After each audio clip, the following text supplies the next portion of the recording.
പനയമ്പാടത്ത് lorry മറിഞ്ഞ 4 വിദ്യാർത്ഥിനികളുടെ ജീവൻ നഷ്ടമായ അപകടത്തിന് ശേഷം നാട്ടുകാരുടെ മുഴുവൻ പരാതി ഈ കാണുന്ന പാലക്കാട് കോഴിക്കോട് ദേശീയപാതയിൽ ഈ കരിമ്പ പഞ്ചായത്തിലെ ഈ മേഖലകളിലുള്ള റോഡിനെ കുറിച്ചും അതുപോലെ തന്നെ അധികൃതരെ കുറിച്ചുമായിരുന്നു.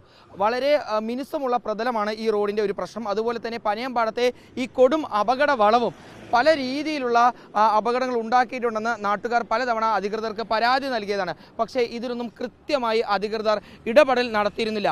ഇതിനെ തുടർന്ന് തന്നെ ഈ അപകടമുണ്ടായി. ആ അപകടത്തിൻ്റെ രക്ഷാപ്രവർത്തനത്തിന് ശേഷം നാട്ടുകാർ പ്രതിഷേധം തുടങ്ങിയതാണ്. ഈ പ്രതിഷേധം ദിവസങ്ങൾ നീണ്ടു നിൽക്കുകയും ചെയ്തു. ഇന്നലെ ഉൾപ്പെടെ മുസ്ലിം ലീഗിൻ്റെയും കോൺഗ്രസിൻ്റെയും നാട്ടുകാരുടെ എല്ലാം നേതൃത്വത്തിൽ പനയമ്പാടത്ത് വിവിധ രീതിയിലുള്ള സമരങ്ങളുണ്ടായിരുന്നു. ഏതായാലും ഇന്നലെ ഗതാഗത മന്ത്രി തന്നെ നേരിട്ട് പനയമ്പാടത്തെത്തി ഇവിടുത്തെ ഈ അപാകതകൾ റോഡുമായി ബന്ധപ്പെട്ടുള്ള അപാകതകൾ പരിഹരിക്കാനുള്ള നിർദ്ദേശങ്ങൾ ഉദ്യോഗസ്ഥർക്ക് നൽകിയിരുന്നു. ഇതിൻ്റെ ആദ്യഘട്ടമായി മന്ത്രി അറിയിച്ചിരുന്നത് ഈ റോഡിൽ പ്രത്യേകിച്ചും ഈ പനയമ്പാടത്തെ ദുബായ് കുന്ന് മുതൽ ഈ മരമില വരെയുള്ള ഭാഗങ്ങളിൽ കൃത്യമായി തന്നെ ഡിവൈഡറുകൾ സ്ഥാപിക്കും.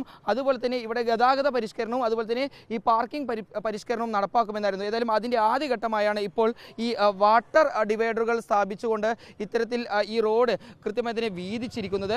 ഇപ്പോൾ നേരത്തെ ഈ അപകടമുണ്ടായ ദിവസം മണ്ണാർക്കാട് ഭാഗത്ത് നിന്ന് വരികയായിരുന്ന ഈ മഹാരാഷ്ട്ര രജിസ്ട്രേഷൻ ലോറി പെട്ടെന്ന് വാഹനത്തിന് നിയന്ത്രണം നഷ്ടപ്പെട്ടാണ് തിരിച്ച് മണ്ണാർക്കാട് ഭാഗത്തേക്ക് പോവുകയായിരുന്ന സിമന്റ് ലോറിയിൽ വന്ന് ഇടിച്ച് ഈ അപകടം ഉണ്ടായത്. ഏതായാലും ഇനി അത്തരത്തിലുള്ള ഈ റോഡ് കാണാത്ത രീതിയിലുള്ള പ്രശ്നം ഉണ്ടാവാതിരിക്കാൻ കൂടിയാണ് ഈ ഡിവൈഡറുകൾ ഇപ്പോൾ സ്ഥാപിച്ചിട്ടുള്ളത്. നാട്ടുകാരുടെ ആവശ്യപ്രകാരം ഇപ്പോൾ ആദ്യഘട്ടം എന്ന രീതിക്ക് ഇപ്പോൾ വാട്ടർ ഡിവൈഡറുകൾ സ്ഥാപിച്ചിട്ടുണ്ട്. ഇനി ഇവിടെ കോൺക്രീറ്റ് ഡിവൈഡറുകൾ സ്ഥാപിക്കുമെന്നാണ് മന്ത്രി അറിയിച്ചിട്ടുള്ളത്. അതിനോടൊപ്പം തന്നെ ഓട്ടോറിക്ഷ സ്റ്റാൻഡ് ഇവിടെ ഈ പനയമ്പാട മേഖലയിൽ ഉണ്ടായിരുന്ന ഓട്ടോറിക്ഷ സ്റ്റാൻഡിൽ അത് എതിർവശത്തേക്ക് മാറ്റാൻ മന്ത്രി നിർദ്ദേശം കൊടുത്തിരുന്നു. അതുമായി ബന്ധപ്പെട്ടുള്ള തീരുമാനവും ഇപ്പോൾ ഉണ്ടായിരിക്കുകയാണ്. ഇന്നലെ തന്നെ ഉദ്യോഗസ്ഥരുടെ നേതൃത്വത്തിൽ ഒരു സംയുക്ത സേഫ്റ്റി ഓഡിറ്റ് പരിശോധനയും ഈ മേഖലയിൽ നടന്നിരുന്നു. അതിനെല്ലാം ശേഷമാണ് ഇപ്പോൾ ഡിവൈഡറുകൾ ഉൾപ്പെടെ സ്ഥാപിച്ചുകൊണ്ട് ഈ മേഖലയിൽ സുരക്ഷിത രീതിയിലുള്ള ഗതാഗതം നടത്താൻ വേണ്ടിയുള്ള തയ്യാറെടുപ്പുകൾ അതിനുള്ള ഇടപെടലുകൾ ഇപ്പോൾ അധികൃതർ ആരംഭിച്ചിരിക്കുന്നത്. ഒരുപക്ഷെ നാട്ടുകാർ സൂചിപ്പിച്ചതുപോലെ തന്നെ മുൻകാലങ്ങളിൽ നടന്ന അപകടങ്ങൾക്ക് ശേഷമെങ്കിലും കൃത്യമായി ഒരു ഇടപെടൽ ഇത്തരത്തിൽ നടത്തിയിരുന്നെങ്കിൽ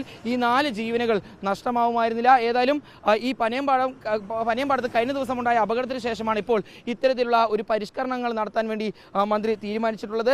നാളെ തന്നെ ഈ റോഡിൻ്റെ പ്രതലവുമായി ബന്ധപ്പെട്ടുള്ള പ്രശ്നങ്ങൾ പരിഹരിക്കാൻ വേണ്ടി മില്ലിംഗ് ഉൾപ്പെടെ ആരംഭിക്കുമെന്നും ഇപ്പോൾ മോട്ടോർ വാഹന വകുപ്പിലെ ഉദ്യോഗസ്ഥരും അറിയിച്ചിട്ടുണ്ട്.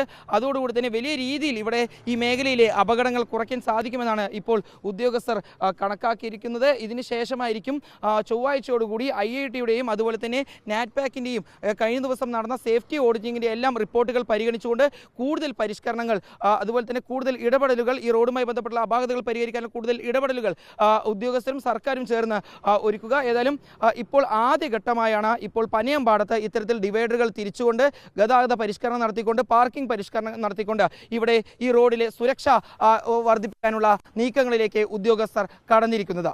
വീഡിയോ ജേർണലിസ്റ്റ് സുബൈർ ഫൈസിക്കൊപ്പം reporter Iqbal Arkal, in reporter, Palakkad.